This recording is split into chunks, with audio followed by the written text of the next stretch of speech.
Hello, everybody, and welcome back to OMB Reviews. I am the critic who is a cynic. How is everyone doing this evening? Happy and blessed Monday, and welcome to episode 571 of the Welcome to Asgard podcast, where tonight we're going to talk a little bit about the new thriller/horror film Weapons. It, of course, dominated the domestic box office and with the weekend actuals even did better than what the estimates had been suggesting. All the while, Freakier Friday did worse than what the initial projections were saying. I also have some thoughts on the movie itself because I know there are a lot of people in this space, including friends of mine, who love the movie or praising the movie. And there's a lot of really good things to say about it for sure, but I definitely feel like it's getting vastly overrated for various reasons, and we'll talk about some of my favorite comments and my favorite reactions that are coming in the form of comments on my latest box office breakdown video, as they, let's just say, act a fool, act very, very silly. So anyway, before getting further though, please make sure you smash that like button. Make sure you also smash the rumble button as well. We are live over on X as well. Let's go ahead and say hello to the people in the chat. We, of course, also are going to talk about the MCU just cratering at this point. I mean, the death spiral is real with the massive 60% plus third weekend drop for Fantastic Four. It is not looking good at all for their future prospects. Now, this is also coming from somebody who does think that the next Avengers film will probably be a pretty big movie. When you have that many people in it, it's kind of guaranteed to make a certain amount of money. The caveat to that, though, and the big issue and the elephant in the room that I'm imagining no one is going to be talking about when the film does inevitably come out, when it does, because it's been delayed to hell, is that the budget for the film is going to be so enormous that even if it hits $1 billion, it's still going to be a financial loss. Again, that is where we are right now. I'm not exactly sure why the comments are randomly popping up. Again, not quite sure what is going on with that. But let's go ahead and say hello to our people who are hanging out tonight. So let me see here. We had Snorapoopas Cuber, who was here at 6:52, who said, "Hello, humans and other quitters. What's going on, Snorapoopas?" He then went on to go say, hello to you. Jimmy A., who is a member here on the channel, saying, hail, Chat and Odin, hail to you. Forever Sci-Fi, also a member, saying, hail to you. Justin C., hanging out in the chat, saying, hail. Jeremy Zakowski, evening, Odin, and everyone on here. Hail to you. Thank you for being here. Thank you for being a friend as well. All right, let's see here. JS Pena at 727 had this question saying, hey, quick question. Ballerina did flop, right? Because Valiant Renegade claims it didn't. We'll talk a little bit about that in a second, but ultimately, yeah, because of other deals, specifically with the international distribution of the movie, that is the reason why that film actually is not the flop that otherwise it would have been. So the way I describe films like that is that theatrically they flopped. However, because of extenuating circumstances and alternate revenue streams, they were able to still make some of that money back. So I'll give you a fuller breakdown of that after I've gone through a couple more comments. Rob D saying, hello, Odin, I watched some movies. I watched Shang-Chi, Witness of the Prosecution, and Logan. Shang-Chi was just another Marvel movie. Witness and Logan were excellent. Yeah, Logan is good. Logan is definitely a very good film. I think we oftentimes forget that because of the director who made the film and did not know about the film from 1957, Witness for the Prosecution. Sounds like it would be a good film that I would probably enjoy. We got Keely Chow hanging out saying, hey, everybody. Hey, Keely Chow. What's going on? Justin C., ranked number 1 in the chat currently, saying, evening, sir. From watching Sunday's box office breakdown, I gathered you saw Weapons. Surprised you ended up seeing it being a horror-type film. Yeah, the only reason why I saw it was because everyone who was reviewing it was basically saying the same thing, which is that it's a thriller. It's not really a horror film as much as it is a thriller. And there's a couple of moments where they get you with the jump scares. But I'll say this straight up. No. It is a full-on horror film. I mean, it is definitely more of a thriller, but it is still also a horror movie, and that is probably a part of the reason why I was not as big of a fan of it, because I went in expecting a psychological thriller, and though there were elements of that, there was also a heck of a lot of horror elements, and as you all know, I'm not a horror fan. I like really, really good horror films that are really good thrillers. For instance, The Babadook, I think, is an excellent movie. Films like It Follows, even though I've got issues with that movie as well. But I do like the psychological thrillers, for sure. So I'm surprised that I saw it too. But again, I feel like I was a bit lied to in many ways. Kimberly G, Killing Shadow Cat, howdy Odin and all the chat. Kimberly G, thank you for being here. We got Michael Brigette 731 saying, hey Odin, did you see the stat that Warner Brothers is the first studio to have 6 consecutive films open with 40+ million at the box office? I did not, but those stats and those figures and those records honestly don't mean a whole lot to me, because all that really matters is how much did your movie cost to make, how much profit are you going to make back on those movies, etc., etc. Kagan Rumsky, if you haven't already done so, please check your OMB email, vital information in there. Yes, I did. I do need to find a way to the P.O. Box, Kincaid Rumsky. Thank you for reminding me. I will do everything that I can to do that. The issue with P.O. Boxes is that if you don't go right away, it seems, I think they give you 10 days before they send anything back. If it's small enough to fit in the box, it'll be there until I get it. But there's some that they hold on to, and because they're too big for the boxes, and sometimes they send them back. So I will do everything that I can to do that. Alrighty here. So Killy Chow saying, Hail Odin, how are you, Lord? How are you, Thor, Freya, Baby Sif doing? Everyone's doing well. How was your weekend? Weekend went well. And also, please pray for Natalie. Her cat Audrey passed away today. Absolutely, we'll pray for her, pray for her family. It's never easy to lose a pet, that's for sure. Thanatos Felicitas. Hello, Odin. Hello, Thanatos. Welcome. Welcome. We got Mr. Roy's member saying, hello. What's up, Mr. Roy? Gary Bandersar with Worthington says, I really love the Weapons film. Of course you did. Sahil99, can't wait for this box office breakdown. Appreciate it, Sahil99. Gee, what's going on, Gee? At 7:33. No hi today. Just, do you count the money they get from sponsorships for Fantastic Four, part of the profits? They made a serious sponsorship, milk and Pop-Tarts. Well, the issue is that we don't know how much money they're actually getting in any net profits from that deal. That's the issue when you start to really, I've mentioned this countless times in the past, it's been probably several months, if not maybe even a year since I've mentioned this.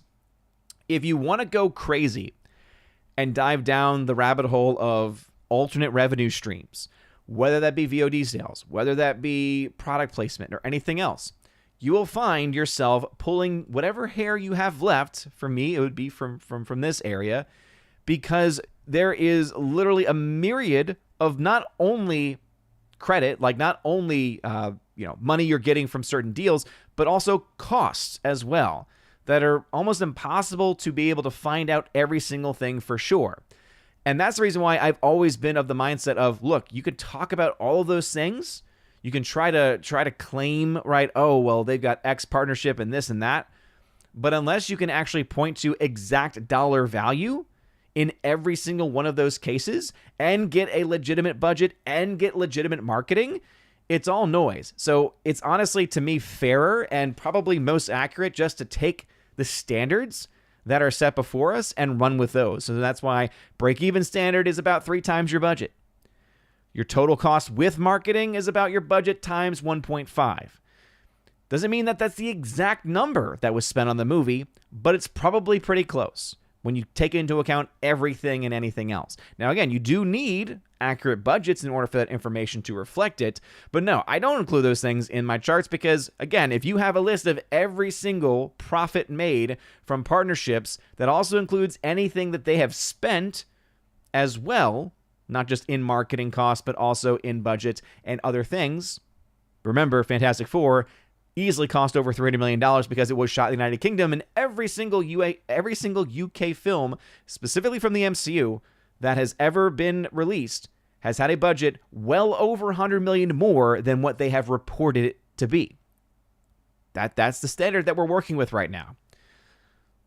JS Pena, I see. Gary Bandersandwich saying, Ballerina flopped. I picked it, so yay me. And again, technically speaking, you could argue that point. I guess we can start off there before diving into my thoughts on the movie Weapons, which I'm sure there are going to be a plethora of people, even here on the channel, in this amazing comment section, this amazing community here in Asgard, who are not going to agree with my take. But you all know, I'm always going to be honest with you guys. I'm always going to be a straight shooter. I'm always going to call balls and strikes. And the same is to be said with my thoughts on this movie as well. So let me go ahead and pull up the numbers here, and specifically for Ballerina, as to why that movie is actually, technically speaking, not a flop. Again, theatrically, I would describe it as a flop, but why, more realistically, you could argue it is not. But again, just because you can argue realistically that it's not, my chart will continue to reflect that it is a flop. So again, I'm always very consistent with that. I'm not like Tony at Deadline, who when he's making his biggest box office hits of the year and his biggest flops of the year, will randomly add in revenue from sales outside of the movie. For a film like Teenage Mutant Ninja Turtles, right, he'll add in merchandise sales for that movie alone, even though he's adding in merchandising sales that cannot actually account for whether those are from the movie's presence or whether it's from the fact that there was already a record amount of sales that year, because Teenage Mutant Ninja Turtles always sells well, whether that movie had existed or not. So I'm not going to do that, because that would drive me crazy, because I feel like I already have enough columns in my chart as it is. But since we are about to talk about some numbers, you know what that means. You know what time it is, because you all come here for one reason. And here it is. Time to see a real math magician at work!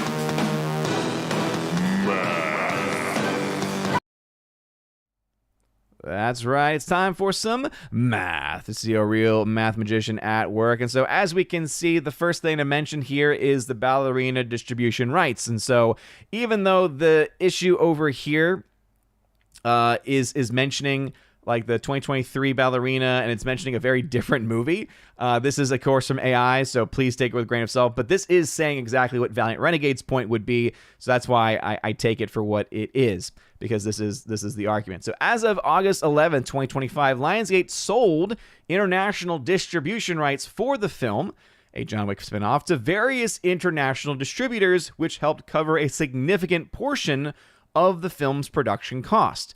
The strategy allowed Lionsgate to recoup its investment through ancillary markets, including premium video on demand, digital rentals and sales, and a lucrative streaming deal with a major platform, which is speculated to be Netflix or Hulu. The film's financial success was driven by strong digital sales and international box office performance, particularly in Asia, despite a disappointing domestic box office. And I would argue that the box office was disappointing across the board, right? If you go over to the charts, because we love Chauncey on OMB Reviews, the film, as of the last time it updated, at least on my chart, had only made $131 million.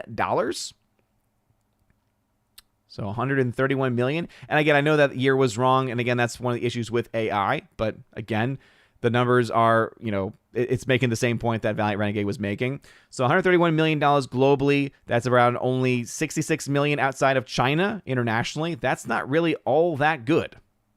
Okay, that's actually pretty bad. $58 million in domestic. So really, you compare those two things together, that's not good no matter which way you spin it. Now, let's go ahead and just make sure, just for the sake of everything, that these numbers are the most accurate, because, again, sometimes my chart takes a while to update. Sometimes it doesn't work at all. So let's go ahead and pull up Ballerina. Of course, if I can even spell it. The numbers, unfortunately, can run a little bit slow sometimes, as you can see right here. It's why I've actually had to start using Box Office Mojo, which I don't like using as a site, but ultimately, if I'm having to wait for it, it's not worth actually seeing. So as you can see, it was like, oh, we'll load for you now that you're loading up our competition. And I'm like, nope, I'm already there. Look, this is exactly what I wanted to see. So $132 million, it is what is being reported there. 131 million, really not all that much of a difference. But again, you're not talking about that much of international presence for this movie. Okay, so that's why on paper, the film, according to my chart, was $74 million in the red by the end of its run. That's actually a lot worse than what was initially projected, right? Actually, based off of the opening weekend and actually based on the first 2 weekends, the film should have actually ended a lot higher. In my initial charting, I had the film going somewhere between, let me see here, somewhere between $130 and $183 million. So it was able to get just to that bare minimum, that low end range. But again, doesn't mean that it actually means that it didn't really leg out all that much, right? 69.45%. That again lines up with the first 2 weekends compared to the final box office result. So as I said, on paper, $74 million in the red. It is a verifiable flop. That being said, we go back to this here and we talk about how, yes, it did, as Lionsgate is able to do, sell the rights to the international. So it obviously got some fees from those distribution companies that were putting out the movie overseas. It also is saying here that there was a streaming deal as well to a site like a Netflix or like a Hulu, and therefore it was able to make up any financial losses there. So if anything, I could see the argument to be made that you probably saw a larger portion of the missing numbers there made up from the streaming deal with a Hulu or with a Netflix, because they usually have a pretty big price for movies like that. But I also would say that those international distribution rights can also be somewhat lucrative as well. So that is what Valiant Renegade is trying to argue at that point, which is why I will continue to say, well, again, theatrically it was a flop. Just because they were able to make some deals and get some of that money back as a studio does not change the fact that no one weirdly went to see the movie. Financially speaking, the movie was not a big success. Again, for the studio, yes. But it wasn't because of the movie. It was because of the deals they were able to make around the movie. Those are very, very different things. So anyway, let's go ahead and dive into my thoughts here on the movie Weapons. So this is a film that just came out this past weekend. And as you can see, over on Critic List, it's actually tracking very, very well. 57 current votes over there with a 70% rad score. That's a pretty solid rad rating. You'll also see that I gave the film a 59% decent score. So that means a couple of things. One, I do think that there are a lot of things that are worth praising in this movie. The first thing is honestly the acting. I think that the acting is very, very good throughout the entirety of the film, whether it's Julia Garner, Josh Brolin, even Alden Ehrenreich makes an appearance. That's right, Solo: A Star Wars Story comes back, and hey, he even does himself a pretty good job. You got Benedict Wong in this movie too. He also does a pretty good job as well. And so the acting is not the problem at all. And that's why the acting's actually pretty darn good. As you can see, it is listed as a mystery horror. I would say more of a mystery thriller / horror. But again, who are we to kind of get into the weeds when it comes to the labeling of different genres? But I guess the big question is, why do I think the film is decent and not rad? Obviously, a lot of people are loving this movie. If you actually look, it's interesting is that you have a lot more decent scores coming in the last few hours, but you also have your fair share of rad, most excellent scores, another decent score. You have some rad, some decent, some most excellents. A lot of decents are starting to come in. So it's going to be interesting to see what long-term this movie is able to do as far as the ratings are concerned. But based on where it's trending, I think it'll probably stay in that rad territory, maybe even going a little bit down. But it's hard to say, as again, who knows how many people are actually going to go out and watch this movie, let alone leave a review over on Critic List. But as I lay out in my review over there, I say this movie is getting a lot of hype, and I can mostly see why. The acting is great. The tension built throughout is effective, and this definitely earns its horror / thriller designation. While the general story is good, the ending does fall a bit off the rails. Not because of what happens, some of it is quite comical, but rather because it honestly feels like there was either a second movie or at the very least a section of the story that was just skipped to leave one in mystery trying to figure things out. Ultimately, it comes across as a bit full of itself for the sake of being clever, or at the very least attempting to be. Can't say I will ever watch this again, but I do commend them for getting so many of the technical elements spot on. So essentially, I do think that there are some very, very good technical elements that are in this movie. I think the tension building in this film is also quite well done. The story is where the film ultimately falls apart for me. And as I said, a lot of it comes down to the way that the movie ends. Now, I don't want to go into spoilers because I know there are a lot of people who have not seen it and who really want to see it. And I don't want to try to push you one way or the other on this. That's not my job. That's not what I'm trying to do with any of these reviews or any of these videos. All that I'm trying to do is just to speak my own mind. My favorite comment, though, and this has happened quite a bit since my box office breakdown, where I mentioned these early thoughts on Weapons came into, were all basically the same. The only criticism that I was getting from the critics on my video, the comments section on my video, was essentially, you just want everything spoon-fed to you. All you're telling us is that you're too stupid to understand the story and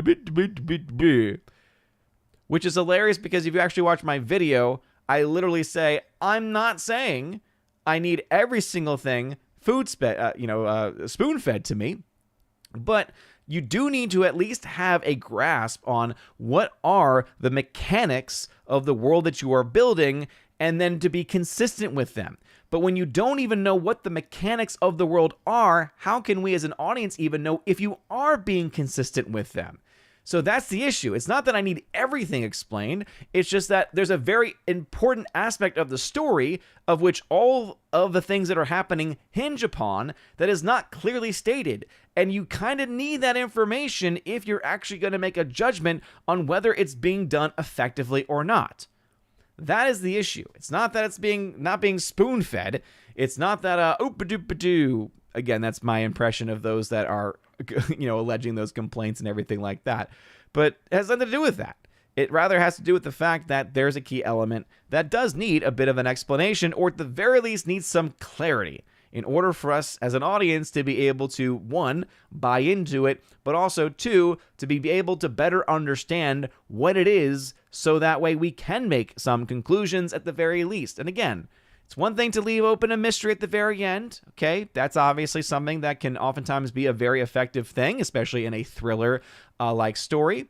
But if you're not even going to lay down the groundwork or at least hint at how the mechanics of something works, it's very hard then for us to know whether or not those mechanics actually play out, and also whether or not certain characters who play out some of these mechanics, again, I'm being very cryptic in my language here, whether that makes any sense, and whether it makes any sense for the things to have happened the way that they did. And again, people can try to say like, you're just too stupid, or, you just want everything spoon-fed to you. And it's like, okay, all that you're doing is proving that you are an elitist snob. Honestly, a lot of the people leaving those types of comments remind me of the people over on Letterboxd, because if you've been on Letterboxd, you know what kind of people hang out over there. It's the same type of snobbish mentality. And I think that we're better than that. And I think that many of the people who are on these chats and in this community are a lot better than that as well. So again, I'm not saying that you're stupid for liking the movie. I'm not saying that you're a snob for liking the movie. But I am saying that this movie does have flaws. And I do think that it is worthy of criticism. And at least for me, it was enough to bring it down a level. Not to mention, of course, watchability is an important factor often when I'm grading movies. And I just don't really think the film has a lot of rewatchability for it. One, because it's much more of a horror than a thriller, which I was disappointed by, but also because, again, the ending, I do think, leaves a lot to be desired, and not in the way that many people are trying to argue that it does. But anyway, those are my thoughts on Weapons. What say you guys? We'll head back into the comment section. H Dizzle Network, give me the words. You get all the words tonight, man. The Cult of Bob. Hail to you. Cult of Bob saying, aren't you tired of corporations alienating fans and getting away with everything? Here, let me help you. Huh? I mean, obviously, we are. To me, actually, speaking box office and speaking budgets, the thing that gets me is how Disney is somehow able to lie about these budgets publicly, and there's no ramifications for those actions. The board doesn't hold anyone responsible. The stockholders don't hold anyone responsible. But for me, it's like, I'm sorry, if you have a consistent pattern of leaking or claiming to have spent $100 million or more less than what you did, which ultimately and directly impacts how people view your stock, how people view your value, how people view whether you are a success or not, whether people should continue to give you money and to continue to fund you or not. Like that to me is a form of fraud. That's just straight up fraud. And so the fact that nothing is done, or it seems can be done about it, is very frustrating, to say the least. Kagan Rumsky, what's going on?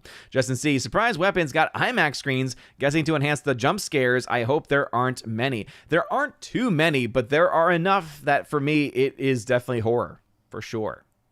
Gary Badger Sandwich saying, I disagree 50%, but agree Weapons is horror. Yeah, you disagree 50%, but I didn't give it a 50%. I gave it a 59% because I am human. Jeremy Sikowski, do you think Dune Messiah will get delayed next year? It's going up against Avengers Doomsday, and it was going up against Shrek 5, and that movie got delayed until June 30th of 2027. I honestly don't think a lot of these movies that are getting delayed are being delayed because of the weekends. I think it's because the movies themselves have a lot of work. This is something very common in modern Hollywood, where there are reshoots, there are rewrites, and these ultimately always get delayed. So no, Doom Messiah could get delayed, but it would be because of just the general things that happen. Just like, guess what? Avengers Doomsday is probably going to get delayed again also, because that's just what Hollywood does these days, especially with the MCU. Jimmy A. trying to say, Tony just added in merchandise sales for TMNT, probably so he didn't have to mention Sound of Freedom. Yeah, that was my conspiracy, Jimmy A. Because, yeah, he really didn't want to mention Sound of Freedom during the most profitable films of that year. Rob D. Tony from Deadline loves to count those popcorn bucket sales. Yeah, I wonder if he's going to start to add those in too, where it's like, for this movie, in order to get it on my list, I had to add in the popcorn bucket sales, which were amazing. Indeed, it was time for the math. Justin C. Speaking of horror, I'm guessing you won't be interested in the upcoming movie Good Boy. Nope. I'm not even going to read the rest of that comment because someone's already tagged me on X, and I've already given my thoughts, and I'm very, very clear. No. Heck no. No interest whatsoever. It looks awful. I don't want to see it. 1, it's a horror film. 2, it's a ghost haunting movie, and it's from a dog's perspective. So no, I don't want to see a dog get terrified and horrified at things happening no. Nope. Heck no. And if for any reason it becomes homework on any of the places where I do things, nope. I'm going to say I'm passing on that one. Thank you very much. All right, Jimmy A. Pedro Pascal was originally supposed to play Josh Brolin's role in Weapons. Probably wouldn't have affected box office, but it may have changed the narrative around the movie on social media. It could have, and maybe that could have made enough of a difference to impact some of the box office. But I think it was a good call to cast Josh Brolin. I think that was actually a positive result. I think he fit the role very, very well and added a lot of gravitas to it. Caveat Ties, hail to you. Thank you very much for being here. Gary Banjo Sandwich saying, elitist, that's me. I definitely didn't call you one. You are a 50% elitist, that is for sure, though. King and Rumsky, does this mean that you won't be watching Weapons 2? Oh, good lord. Not that there is going to be a Weapons 2, because it doesn't really set up for it, but good lord. LFC fan, welcome to the chat. If you have a comment or question that you want read aloud on the channel, just put @Odin at the very beginning of your comment. @Odin. It lets me know that you're trying to get my attention. If you are a member here on the channel, then you do not have to worry about doing that tag. You can, of course, also super chat or donate via Streamlabs as well to get those comments read. Jimmy A. tagged to say, I wish we could go back to a time when movies getting delayed was a red flag. I mean, in many ways, it still is a red flag. So, I don't think we're necessarily gone from those times. Myrigat says, I saw that K-pop Demon Hunters sing-along edition will get a theatrical release next weekend, finally cashing in on the popularity. Yeah, I mean, it's a great move. It is a great move by, was it Netflix, for doing that. I think Netflix is leaving a lot of money on the table by not putting more of their films in theaters. I started the K-pop movie. I will just say, it's not for me. It's not for me. I think the music's really catchy, but not really my thing. King and Remsky, I'll be surprised if Avengers Doomsday is out before 2030, if ever. It's going to take a long, long time. My Brigette saying, the reason Pascal wasn't in Weapons was because of the strikes and then getting cast in Fantastic Four. Again, yeah, we've talked about this on, I think FNT was mentioned. It's been mentioned a couple of streams. But I mean, yeah, I mean, it doesn't really matter because he wasn't in the movie. That's why, like, to me, that's just a non-story, because it's like, well, okay, this person could have been in this movie. It's like, okay, but he wasn't. And Josh Brolin was, and Josh Brolin actually did a good job. Keely Chow leaving early, as he tends to do. How dare you?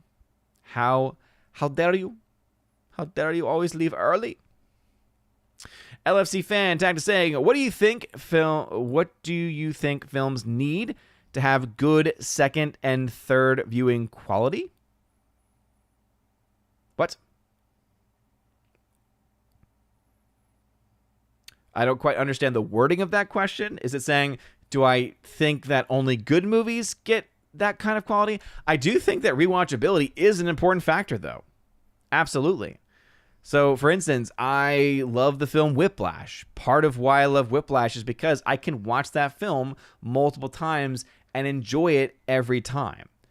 I'm trying to think of a movie that I think is a good movie that I've only ever wanted to see once. I guess the only one I could think of, and maybe the genre of movie too, that you could think of is things that deal with like real life events that are so powerful that you're just like, I don't want to rewatch it. But even then, it's like, I think about a film like The Passion of the Christ. Because of how brutal it is, it's something that most people probably wouldn't ever want to rewatch. And yet, because there's so much rich stuff in there, because it's such a well-made movie, you do want to rewatch it. I don't know. Geek True 64 tag to say, kind of surprised in Fantastic Four's box office. Figured maybe word of mouth would help it some, even if the MCU interest is gone. Yeah, absolutely, dude. And it brings up the other main topic for tonight, which of course is just the death spiral that is the current state of the MCU. Like it honestly, I knew things were bad. I didn't think that things would be getting this bad. I mean, we're talking some of the most atrocious numbers that I have ever seen in as far as like down the line drops. So go ahead and just pull this up here. So it actually got a little bit better for Fantastic Four, because going into the weekend or coming out of the weekend, we had initial estimates of another 60% drop, right? In its third weekend of release. It actually was only a 59% drop, but that's very, very little, I think, to kind of stop the bleeding, as it were. But the fact that it's 3 weeks out and this movie is now losing to films like Weapons and Freakier Friday, which again, Weapons is doing really well. Freakier Friday, not so much. But an MCU movie is dropping down to 15.7 million after 2 weeks in its third weekend. That is abysmal. That is really bad. So let's just dive further into this. So as of right now, Fantastic Four has made $435 million at the global box office. Domestic is easily outweighing its international. That backwards relationship I've mentioned before usually spells almost certain doom for massively budgeted movies. So the fact that it's only made $435 million, the budget that they gave us was $200 million, which means you have a break even of at least $600 million. Yeah, this movie ain't getting there, for one.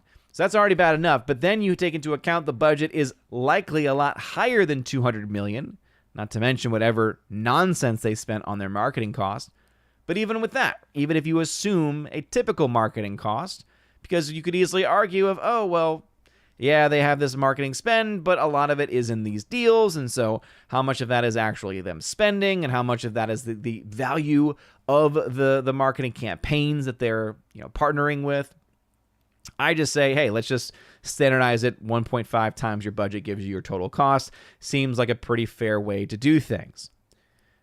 But when you keep in mind that fact, right, this film probably costs at least another, $150+ million when you account for budgeting and marketing costs.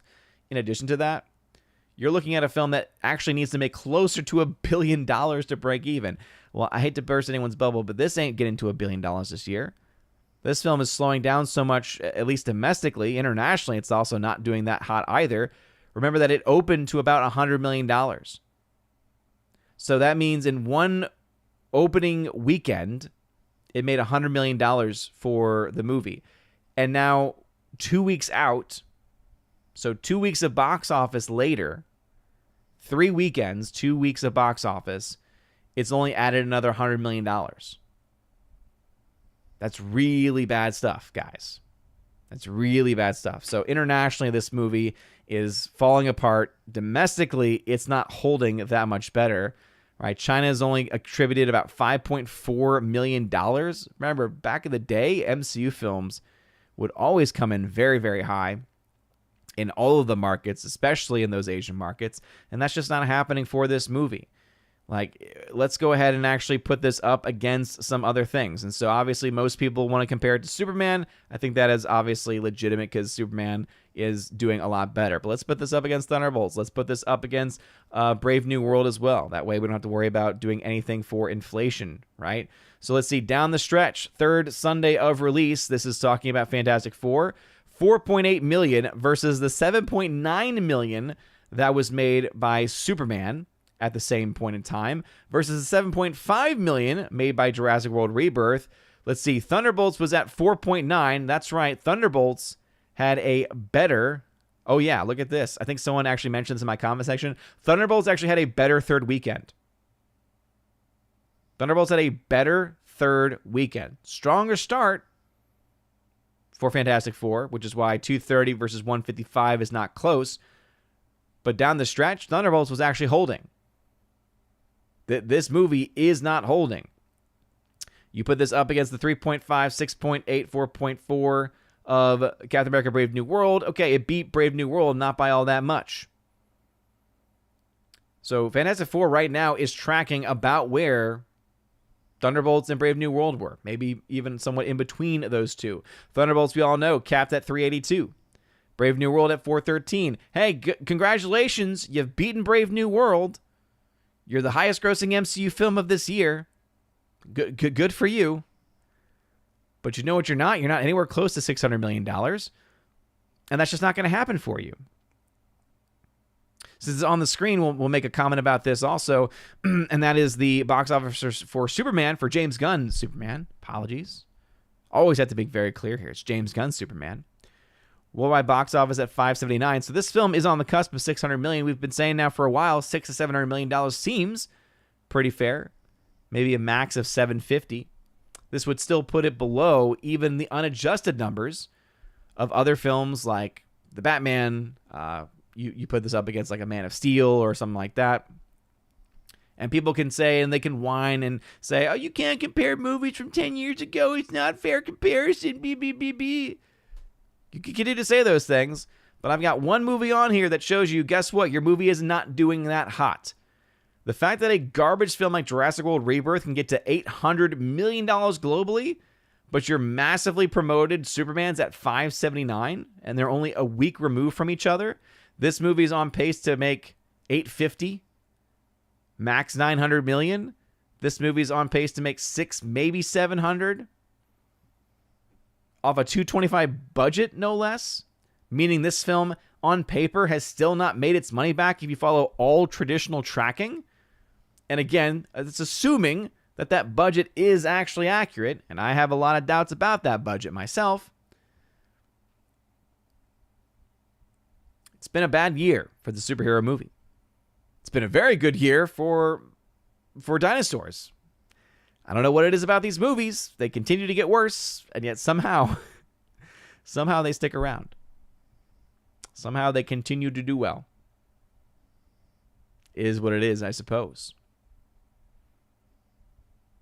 All right, let's head back into the chat. The Morak at 801 saying, hello, Odin, a little late, but I made it. Well, hello, the Morak. Welcome back to the show. Rowdy, I'm predicting Avengers Doomsday. Thor 5, yes, 5. And Shang-Chi 2 in 2030, Blade will be canceled. Dude, that's not outside the realm of possibility. I'll say that much. And the saddest thing of all, and really the biggest sign of Kevin Feige's incompetence is the Blade stuff. The fact that the dude even went out there and say, well, we just can't have Blade in leather going around killing vampires. Yes, you can. That's pretty much what all the Blade fans want to see. I'm sure it'd be really nice to get something a little bit more than that, but Wayward Noodle jumping ahead with a very generous $2 super chat, a 199 super chat. In fact, he's saying, "Hail Odin, getting ready for the school year, bro. We're already started. We had an orientation last week. First full day of classes was today.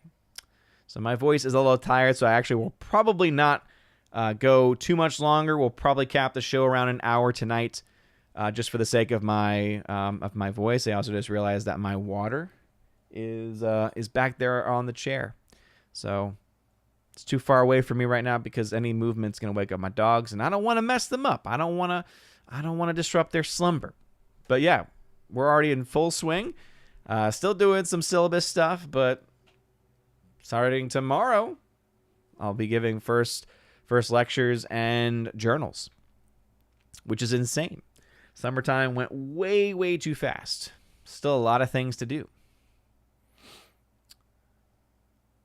Let us see here.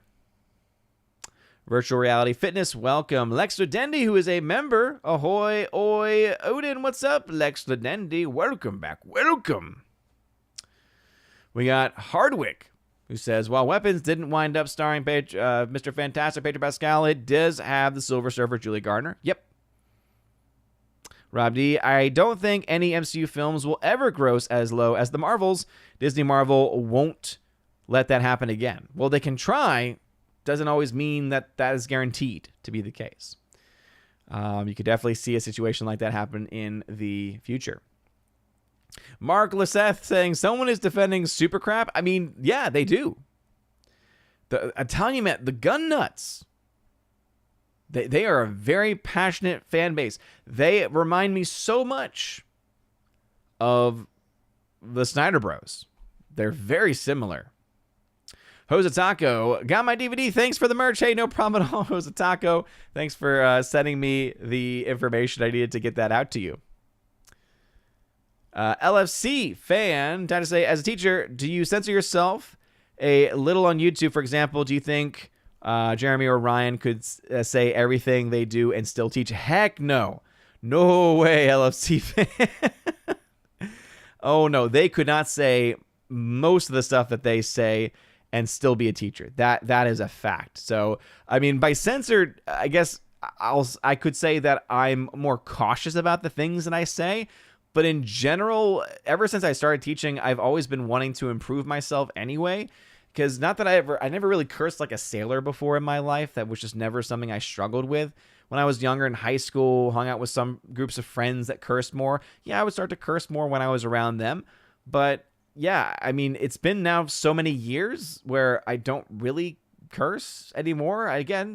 Occasionally there's that moment of anger and frustration. Usually, though, it's under the breath or it's mentally right in the mind.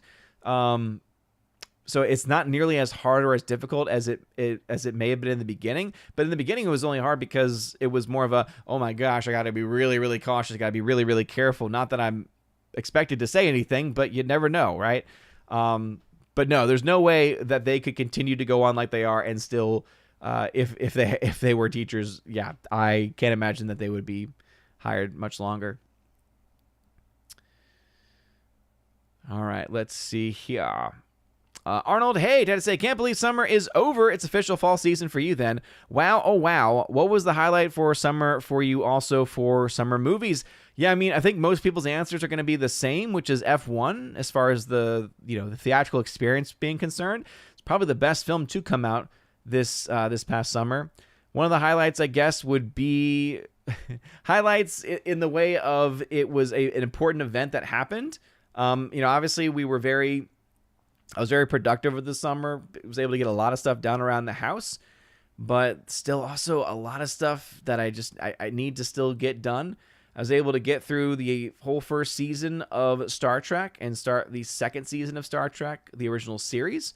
So I definitely am fond of that. Was able to make a lot of the rosaries for my juniors and a bunch of others too.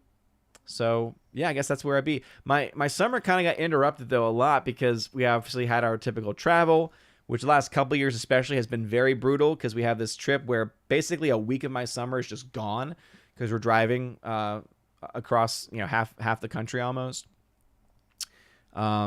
But it's fun. It's still worth it to see family and to spend some time with the kiddos and stuff like that. It's a good time. But then I also threw my back out a few weeks ago. I don't know if, not everyone was here at the time, but yeah, about 3 or 4 weeks ago, I threw my back out, and that was rough. That was really, really bad. So luckily that is pretty much all healed up. I'm in physical therapy now as well because I've been having lingering, lower back pain my entire life. So finally got some stretches and stuff like that to do. All right, let's see. Hardwick saying here, I just looked up Good Boy, and based on the description, it sounds potentially great. No. It sounds like it's about the dog trying to protect its owner from supernatural threats. No. No, no, no, no. No, no, no. I don't care what you like. I don't care if you think it's going to be great. I'm just going to go out and say no. No, Scotty. Scotty, don't. If you know anything about me, you know exactly why I'm reacting this way. Heck no. No, no. Lexa Dendy, our first full day of classes is tomorrow. Got my students in for half a day today. Nice. Yeah, we had orientation last Thursday, Friday. So I actually had kids on Thursday of last week. It was about a 15-minute rotation. Not enough to do the full syllabus, but was able to get some of the important things. And then did the rest of the syllabus and some, not an icebreaker. 'Cause the whole icebreaker stuff, I'm like, I feel like it's for kids. I feel like oftentimes that they just don't like it. I don't know. So I like to do a very low key one where they can still remain seated. They don't have to worry about getting in front of the class or anything. But I do ask them to list their favorite movie, and I go through all the cards and then I ask them. I grill them. Some of them have good taste. Some of them not so much. Some of the highlights from today were Interstellar got a few hits there as some of their favorite movies. Unfortunately, there was one who listed Superman. So we had a conversation about about that. Yeah, one or two even had Fantastic Four. Had to have a conversation also about that. They were at least willing to admit the story problems and the tonal issues there too. Yeah. Let's see. Hosatako says here, watch F1 yesterday, and it was just a fun, great movie. Agreed. Justin C., it was a pretty fun watching Brian on the Salty Nerd podcast arguing the Superman box office numbers with you. I'm sure a lot of people enjoyed that. And again, I love Brian. Brian and I get along very, very well. And I understand where he was coming from because it's just the point I made earlier, right? Yes, you are correct. We don't know for sure how many revenue streams there are, but we also don't know what the actual costs are either. So in my head, until we know all of those things, it's a wash. And all then we can go with is what is publicly available to us. And what's publicly available to us tells us, hey, the movie has not made its money back. If oh man, a perfect world would be, hey, I get access to all that data and I can crunch all of it. But that's not how the world works. So all we can do is work with what we got, and what we got is not that impressive for it. The Climber Bros, what's up, Climber Bros, saying, hey, Odin, it's my first time on the channel. Keep up the good work. Well, thank you, Climber Bros. Appreciate you being here. Rob D, thank you again for being here as well. I know. I don't know where everyone was tonight. Maybe there were some other streams going on. I'm not sure. Rob D saying, Odin probably swears like a unbelievable when he orders a 4K disc and standard DVD gets delivered. Luckily, that's never happened to me before. But if that happened, I would be frustrated, but probably wouldn't be cursing. Steven saying, good afternoon, amigo. Thank you again for the DVD and rosary. Truly appreciate it, my friend. No problem at all. Steven then went on to say, wow, oh wow, is Vanessa Ford in deep trouble? And Disney in general, they just lost UFC today. They're going to Paramount instead. Big financial loss for ESPN, plus Disney, plus Hulu merger. Wow. Oh, I didn't realize that. But, I mean, they can't get everything. And I guess you could argue it's a loss in potential revenue, but they're still getting a lot. So who knows for sure. Honestly, I think the whole Whodis stuff, shout out to Valiant Renegade for coining that, but the Hulu-Disney merger, right, the Whodis streaming service, that I think is going to be the biggest cluster, and I think that's going to be probably what ends up losing them quite a bit, because I think the Hulu branding is still staying.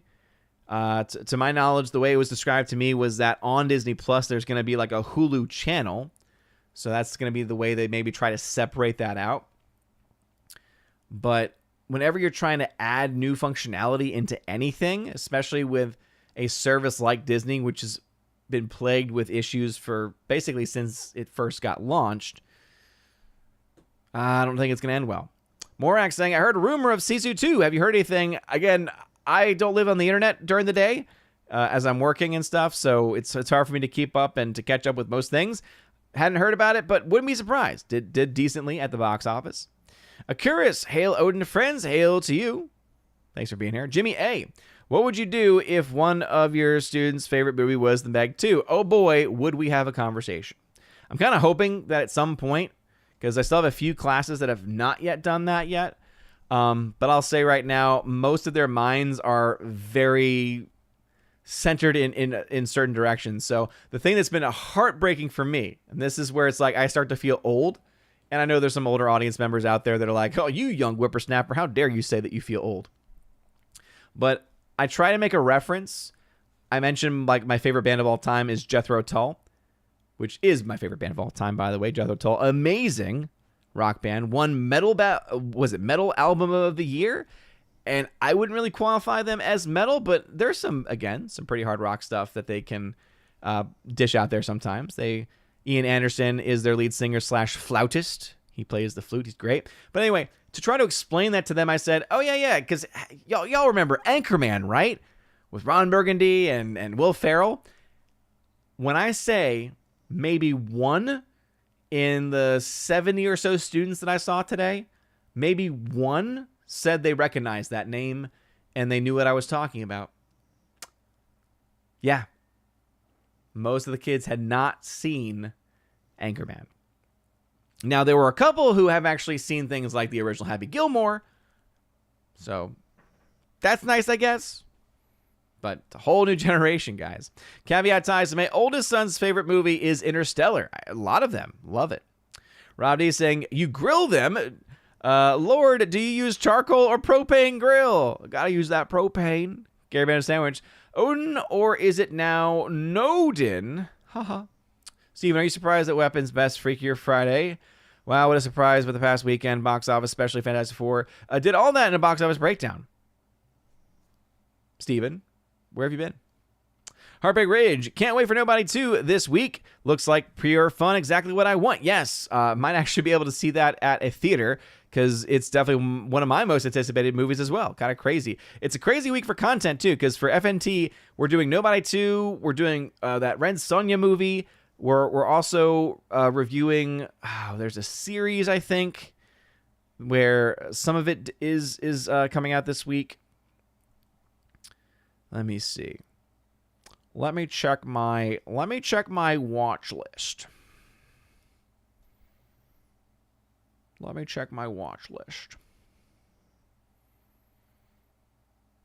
Is there something else coming out this week? Because we're not covering Twisted Metal on the show.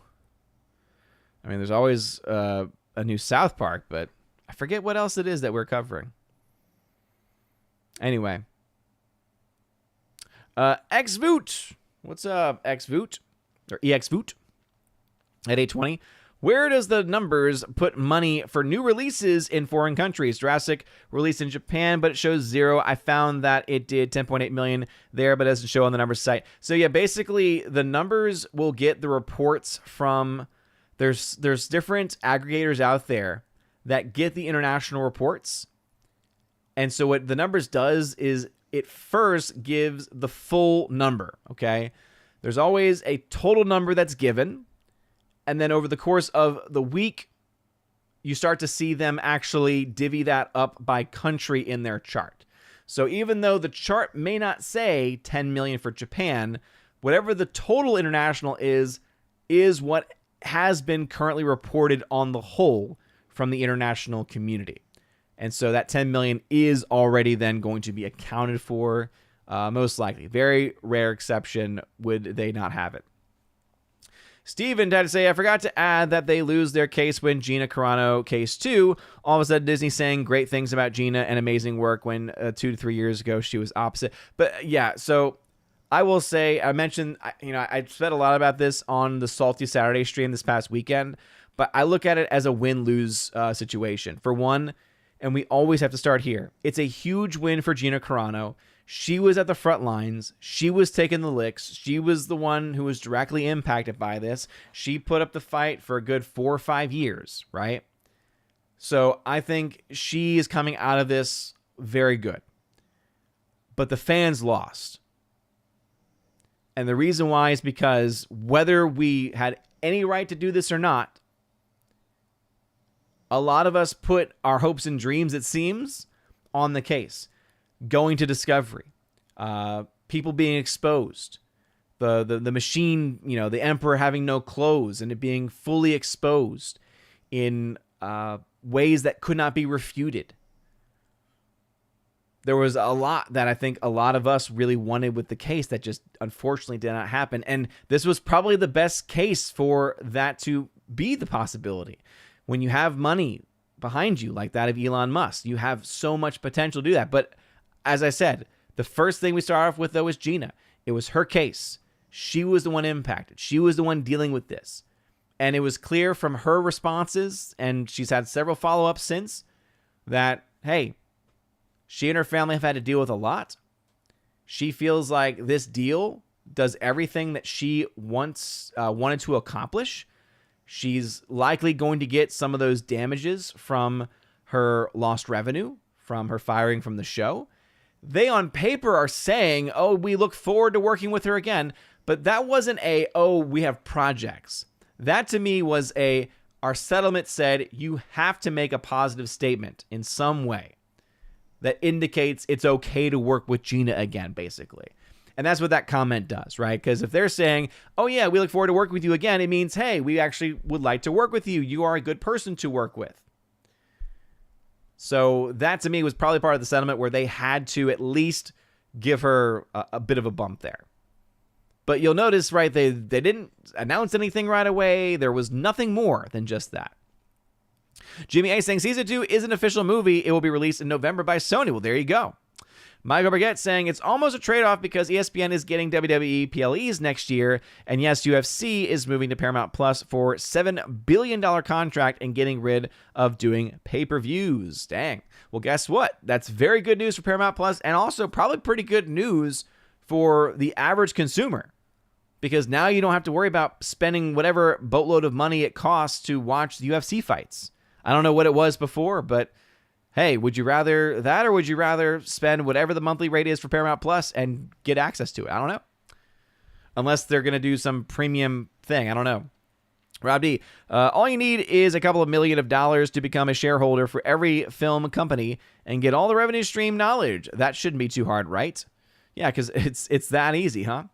Justin C, speaking of movies with rewatchability, I recently rewatched Shaun of the Dead and Hot Fuzz. Hot Fuzz is so much better. I mean, I like Shaun of the Dead, but Hot Fuzz is on a whole new level.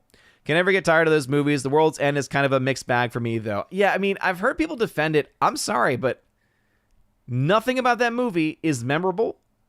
I have not watched it since the first time I watched it. I have no desire to watch it. Hot Fuzz I've seen several times, and I actually really want to watch Hot Fuzz right now.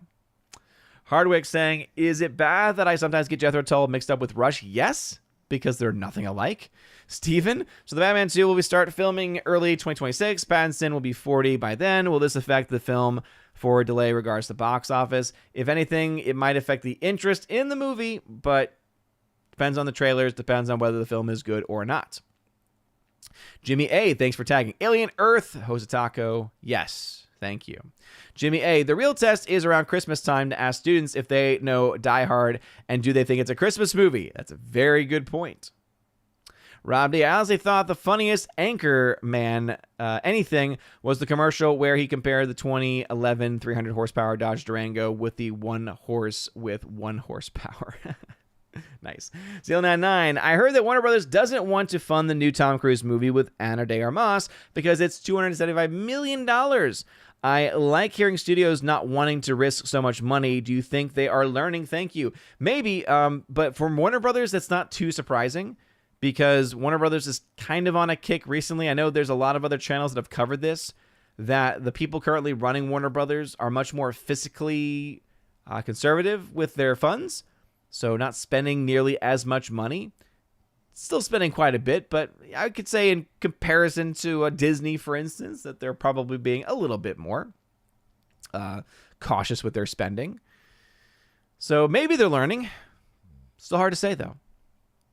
Jeremy Zakowski, Shin Godzilla is this week. Maybe that's what you were thinking. Nope. Keaton, do you think Weapons is going to eat into Him's audience? I know very little of the film Him. All I know is that it's not a movie that I have any interest in watching. So maybe because I assume, again, I know very little of it. I just know what Him typically is referring to. And I just therefore have no interest in even looking further into it because I stay away from that stuff.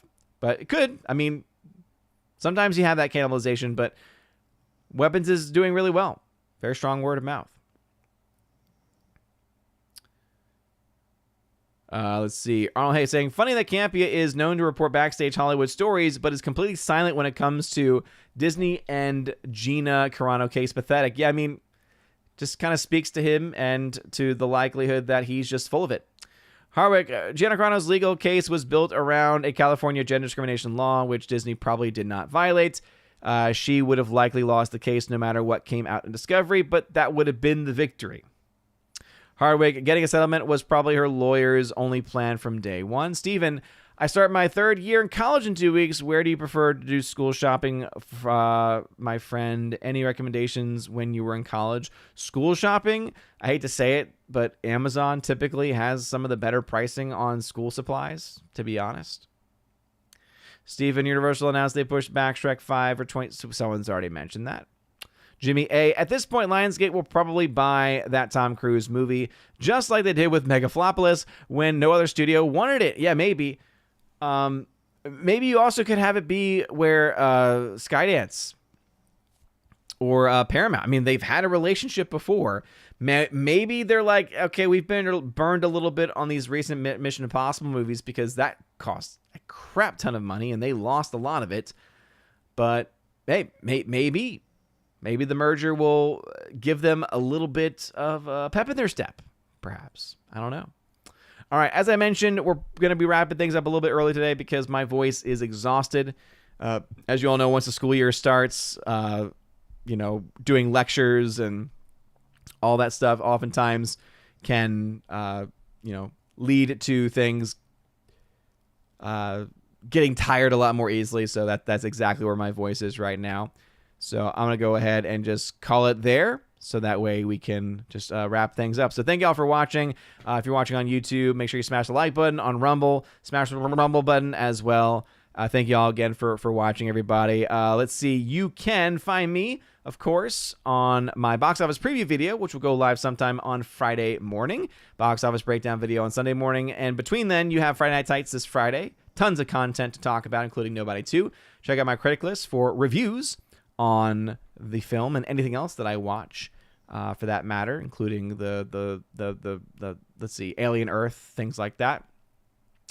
And Salty Saturday stream, 1 p.m. Eastern time on the Salty podcast. Always a fun show, especially if you want to hear me speak in a group of people, because they oftentimes give me the best opportunity to actually speak.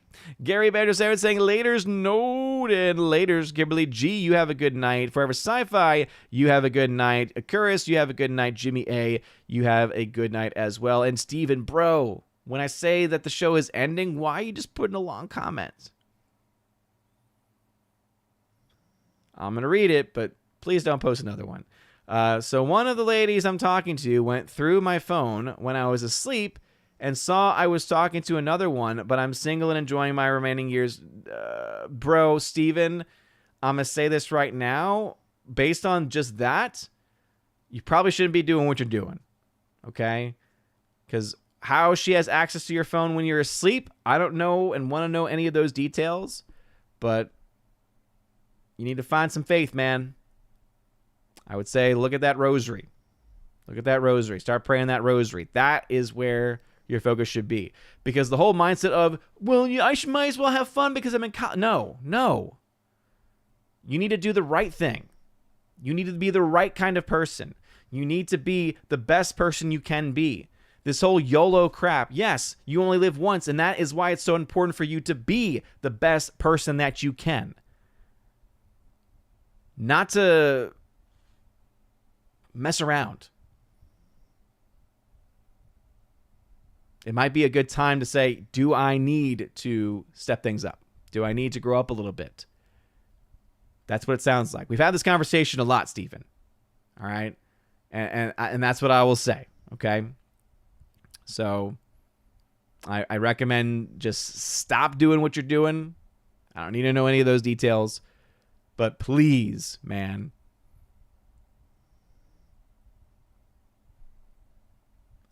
pick up that rosary. That's what I'll say. All right. Thank you all very much for watching, everybody. Y'all have a great rest of your evening. And as always, God bless.